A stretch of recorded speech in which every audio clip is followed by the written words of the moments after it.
Fala pessoal, e aí, joinha? Gente, estamos nessa aula piloto aqui, nessa aula teste, tá? Para tentar ter uma interação maior com vocês aqui. Peço desculpa algumas coisas que podem acontecer durante essa aula, né? Aula online, ao vivo aqui.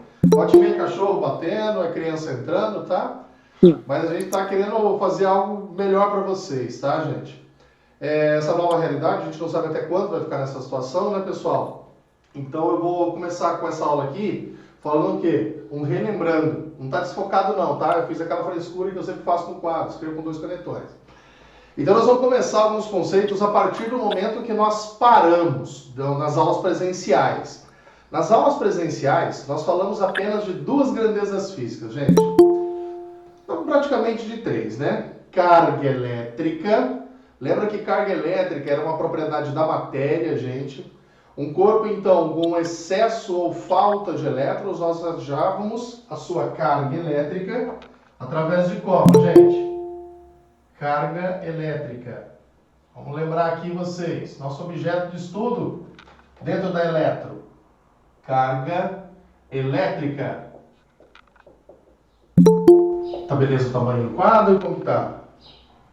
Belezinha? A carga elétrica, então, pessoal, que nós representávamos com Q maiúsculo, lembra?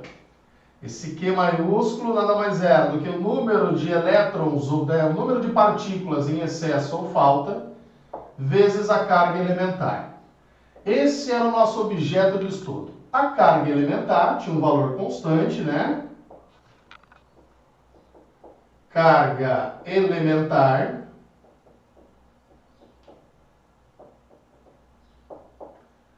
Lembra o valor dela, pessoal, do Ezinho? Mais ou menos 1,6 vezes 10 a menos 19 coulomb. Então, nós achávamos a quantidade de carga elétrica, pessoal, representado por Q maiúsculo, através do N, número de partículas em falta ou excesso em um corpo, vezes o valor da carga elementar. Então, de um corpo, nós tirávamos elétrons ou acrescentávamos elétrons. Quando nós acrescentávamos elétrons, esse corpo ficava carregado negativamente. Caso contrário, quando nós tirávamos elétron desse corpo, ele ficava carregado positivamente, pessoal. E nós vimos que o corpo, quando ficava eletrizado, com falta ou excesso de elétrons, aparecia uma força. E aqui era vetor, hein, gente? Força elétrica. Um corpo, então, quando estava com excesso ou falta de carga elétrica, surgia nele uma força elétrica. E essa força elétrica, também chamada de lei de Coulomb, era expresso como constante K para o ar e para o vácuo, que tem aquele valor 9 vezes 10 a nona, Newton vezes metro quadrado dividido por Coulomb ao quadrado, e o valor das 2 cargas, dividido pela distância ao quadrado. Essa, então, era a força elétrica que surgia entre os corpos. Unidade de medida de força, qual que era, pessoal? Newton. Vetor, gente. Isso aqui era vetor. Então, o sinal só interessava para saber se as cargas se atraem ou se repelem. Quando nós fazíamos conta com a fórmula de força elétrica, não interessavam os sinais das cargas aqui, ó, nas contas. O sinal das cargas só interessa a lei de Dufay. Corpos de mesmo sinal se repelem, corpos de sinais iguais se repelem, corpos de sinais opostos se atraem. Então, ó, força elétrica entre sinais opostos era de atração. E aqui menos, né? Lembra, formam paração e reação, gente? Já cargas de mesmo sinal, ambas positivas ou ambas negativas, surgia uma força elétrica de repulsão. Força elétrica de repulsão. Uma era negativa, a outra era positiva. Mas mesmo módulo, tá, gente? Mesmo módulo, mesma direção, porém sentidos opostos. O que é interessante expressava o sinal das cargas era só saber se acontecia isso com os vetores. Se os vetores eram de atração ou de repulsão. Próximo conceito que nós ainda fizemos em aulas presenciais, gente, foi campo elétrico. O campo elétrico gerado por essas cargas. Toda carga elétrica possui ao redor uma região. E essa região nós chamamos de campo elétrico, gente. Representávamos com E maiúsculo, não é isso? Tínhamos então que carga positiva gerava linhas de força. Essa região ao redor, nós preenchíamos ela com linhas. E em cada ponto dessas linhas, nós definíamos o vetor campo elétrico. Então, se fosse carga positiva, nós tínhamos então essas linhas de força que eu estou fazendo ao redor aqui, pessoal, divergente e radiais. Essa região a gente preenche com essas linhas de força. Vamos colocar aqui, né? Linhas de força, ó, o nome delas. Linhas de força.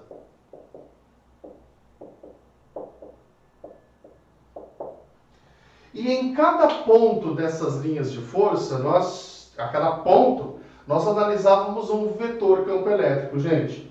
E o vetor campo elétrico é essa região criada ao redor da carga de prova. E esse vetor, ó, vamos pegar um ponto aqui, depois eu vou pegar um ponto aqui, um ponto em qualquer uma dessas linhas. Esse vetor sempre era tangente às linhas de força. Sai lambendo as linhas de força, né?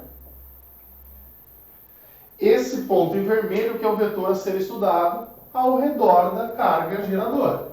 Se a carga fosse negativa, lembra o que diferenciava a gente carga elétrica positiva? Tem falta de elétrons. Se o corpo for negativo, ele tem excesso de elétrons. Essas linhas de força, nós desenhávamos elas de maneira igual, radiais, né? Essas linhas nunca se cruzam. A diferença do de cima para o de baixo é que aqui as linhas de força são entrando na carga negativa, pessoal. Então ela entrava na carga negativa. Também analisávamos pontos ao redor dessa carga negativa. Esses pontos possuem vetor campo elétrico. Então, ó, a gente vai analisar esse ponto aqui e vou analisar esse ponto aqui.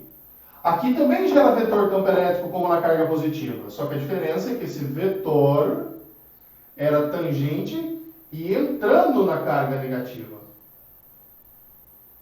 Essa é a diferença, então, pessoal, para as duas cargas.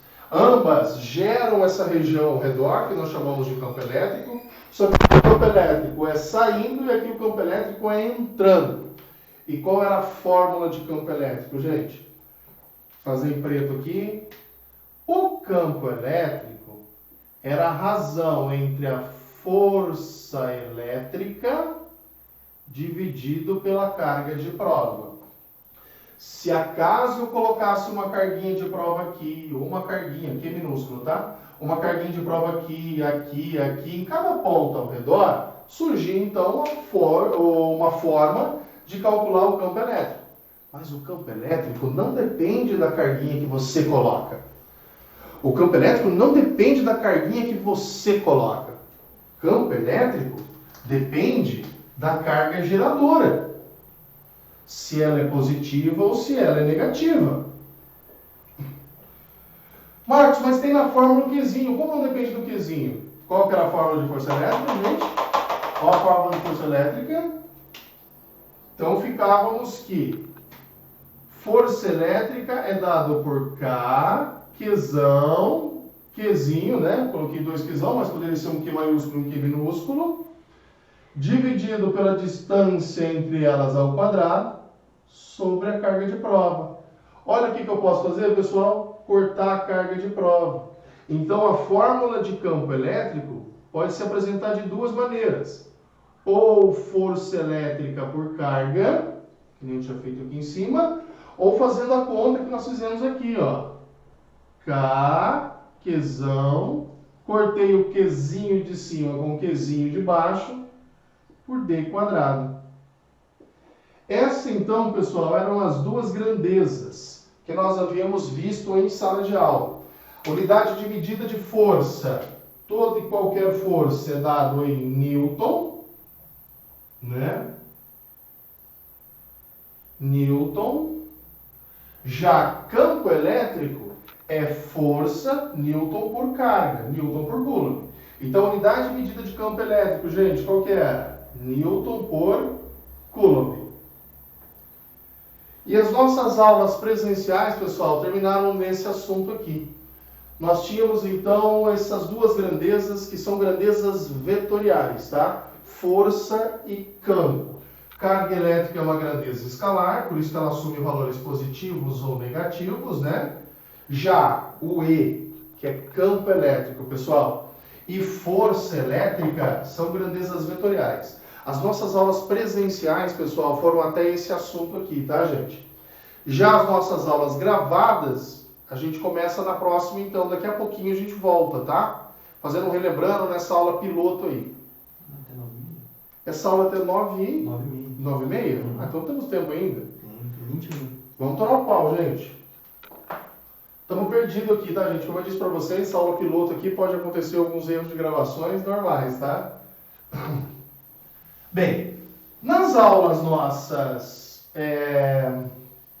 online já, que começaram as aulas de gravação, eu passei para vocês grandezas escalares.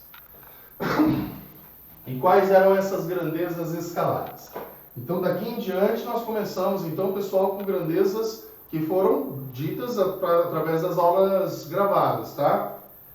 A primeira que nós passamos, energia, gente.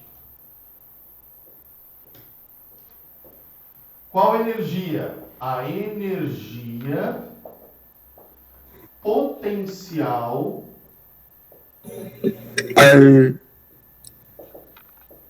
elétrica.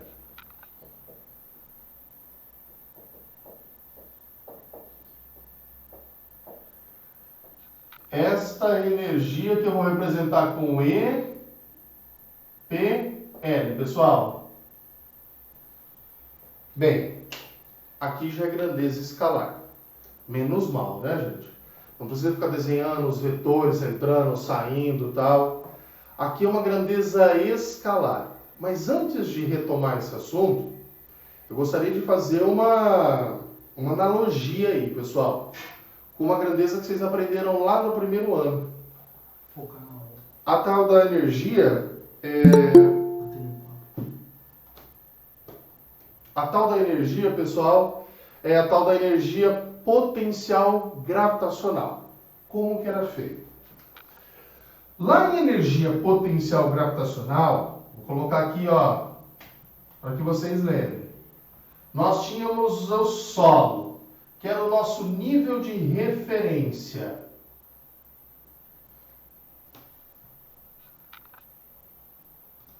Então, nós tínhamos o solo, tá? O nosso nível de referência. E em cada altura, você tinha uma energia potencial gravitacional. Então, se eu pegasse um corpo, pessoal, de massa M, que estivesse a esta altura, ele tinha uma energia, que nós chamávamos de energia potencial gravitacional. Ó, esse corpo de massa M, então, tinha uma energia potencial gravitacional, que era dada por essa fórmula. Potencial gravitacional. Vamos ver se vocês lembram disso aqui, pessoal. Era massa, gravidade, vezes altura. A cada altura, o corpo tinha uma energia. Então aqui ele tinha uma energia, se eu pegasse ele e jogasse ele mais para cima, ele tinha uma outra energia, mais para baixo uma outra energia, sempre em relação ao solo. Energia potencial elétrica vai ter o mesmo raciocínio, gente. Só que ao invés de um corpo de massa M, eu vou colocar uma carga elétrica. E ao invés, pessoal, de um nível de referência sendo o solo, eu vou colocar outra carga elétrica. Então serão duas cargas elétricas. E quanto mais próximo ou mais longe uma estiver da outra, vai ter uma energia potencial elétrica diferente. Então vamos agora pegar esse raciocínio e aplicar nas cargas elétricas.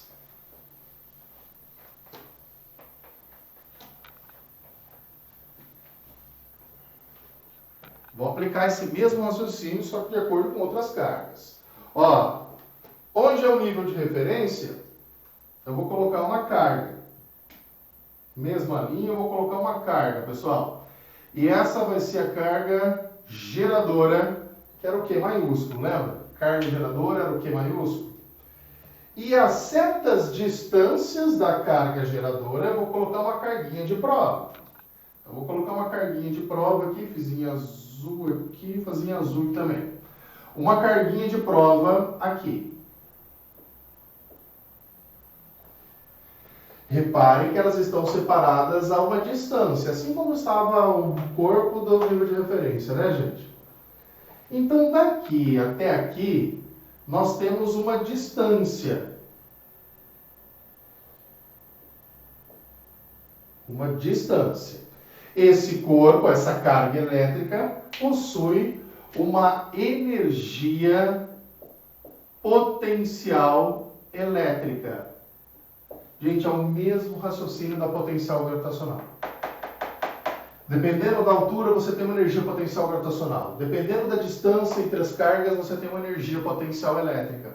Só que a fórmula de energia potencial elétrica era dada pelo K vezes o valor da carga geradora, multiplicado pelo valor da carguinha, dividido pela distância entre elas. Esta é a fórmula de energia potencial elétrica. Mas para que saber a energia potencial em cada ponto ao redor da carga geradora? Para que saber a energia potencial a cada ponto ao redor da carga geradora, gente? Lembra qual grandeza física? Lá do primeiro ano. Que era medido através de força vezes deslocamento? O que era força vezes deslocamento? O que era foda? Força vezes deslocamento era trabalho. E trabalho também era igual a variação de energia cinética. Gente, se você tiver dois pontos, terão duas energias diferentes. Dois pontos, né? Um ponto aqui tem uma energia potencial elétrica, outro ponto aqui tem outra energia potencial elétrica. A diferença de energia potencial elétrica entre esses pontos gera trabalho. Aí a carga elétrica que você colocar num ponto vai seguir para outro, gente. Ele vai pular de um ponto para outro, de outro para um, ele vai ficar pulando isso aqui. Com esse salto de um para outro, gera trabalho. Corrente elétrica para nós, gente. Carga em movimento. Vai sair de um ponto que tem uma energia para outro que tem outra energia. Vai gerar trabalho. Energia no sistema internacional, não. É por isso que a gente estuda energia potencial elétrica, pessoal. Porque pontos a diferentes distâncias possuem energias diferentes. E a variação de energia corresponde ao trabalho. Beleza? Esse é o raciocínio, gente. Então, mas e se eu tivesse, o que aparece muito em vestibular, gente? Várias cargas geradoras. E se eu tivesse várias cargas geradoras? Vou chamar essa aqui de Q1. Vou colocar outra aqui, pessoal, uma carga negativa Q2. Que está separado a uma outra distância. Ó, a distância daqui aqui é outra. Vou chamar de D2, essa aqui de D1, tá? Uma terceira carga, pessoal, vou colocar aqui, ó, positiva também. Um Q3. Que está a uma outra distância, gente, ó, repara. Distância daqui até aqui já é outra, já é um D3.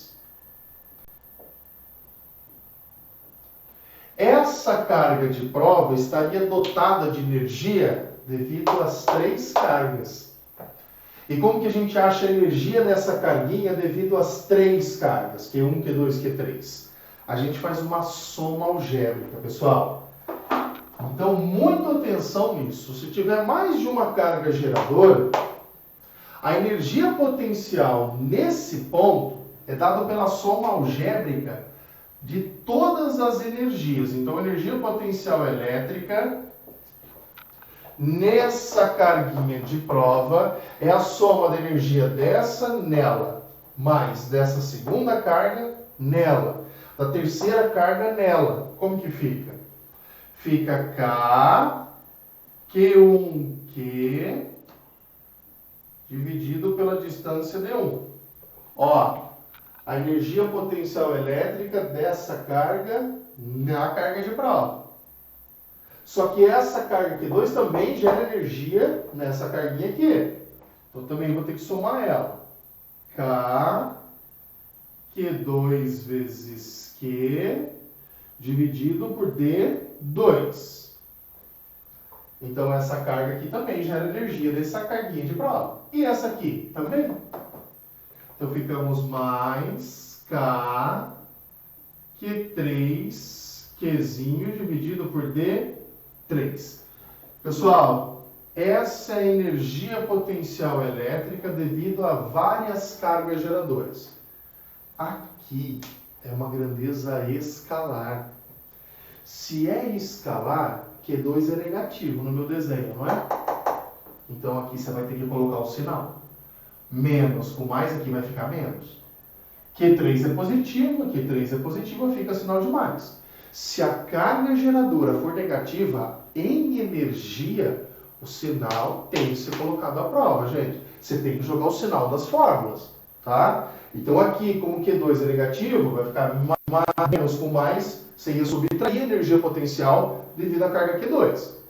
Isso, então, é energia potencial devido a várias cargas, pessoal. E foi a partir daqui, desse assunto, que nós começamos a fazer as gravações, tá, gente? Energia potencial elétrica. Uma outra grandeza que nós estudamos é o potencial elétrico, tá? Que também é uma grandeza escalar. E como vai ser estudado esse potencial elétrico? Vamos apagar aqui.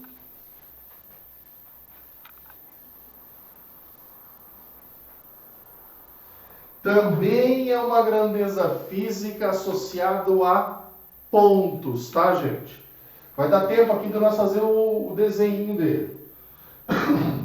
É uma grandeza física também escalar, assim como era a energia potencial elétrica, e também está associado a pontos ao redor da carga geradora. Potencial elétrico.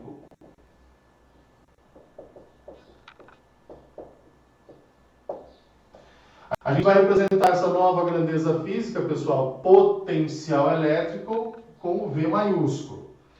E esse potencial, como eu havia dito para vocês, nada mais, nada menos do que grandezas físicas associadas a pontos ao redor da carga geradora. Vimos que energia potencial elétrica é quando eu coloco uma carguinha de prova a uma certa distância da carga geradora. Ó, a distância aqui. A uma certa distância da carga geradora. Mas eu tive que colocar uma carguinha de prova para saber a energia. E se eu não fosse dotado dessa carguinha de prova? Como eu ia descobrir um valor algébrico, ou seja, positivo ou negativo, tá, gente? Associado a esse ponto ao redor da carga geradora. A isso nós chamamos de potencial elétrico, gente. Potencial elétrico é uma grandeza escalar, é um número associado a pontos ao redor da carga geradora. Fazemos ela matematicamente da seguinte forma, ó. Potencial nada mais é do que a energia potencial elétrica dividido por unidade de carga. É a energia que tem nesse ponto a cada valor de carga que você coloca. Tanto que energia potencial elétrica, dado por aquela expressão, ó, K, Qzão, Qzinho, dividido pela distância, por unidade de carga. Corto o Qzinho com Qzinho, pessoal, ficamos que potencial, que é representado pelo V maiúsculo, além de ser expresso por essa fórmula, energia potencial elétrica por unidade de carga, pode ser dado, se eu cortar o Qzinho com Qzinho, vai ficar K, Qzão, dividido por D. Gente, essa grandeza aqui é um número escalar, pode ser positivo ou negativo, que está associado a pontos ao redor da carga geradora. Então aqui eu sei que tem um valor de potencial. Em outro ponto tem outro valor de potencial. Quando a carga se desloca espontaneamente de um potencial para outro, gera trabalho. Finalizando a unidade de energia, me ajuda aqui, gente. Energia em Joule. Carga em Coulomb. Pessoal, Joule por Coulomb, o sistema internacional chama isso de Volt. Então, potencial elétrico tem como unidade de medida o Volt. Próxima aula a gente dá sequência nisso aqui, viu, pessoal? Vamos ver onde que espontaneamente a carga vai de um ponto para outro, de um para um, ela tem movimento, ou seja, realizando trabalho. Vamos continuando aí, gente. Até mais!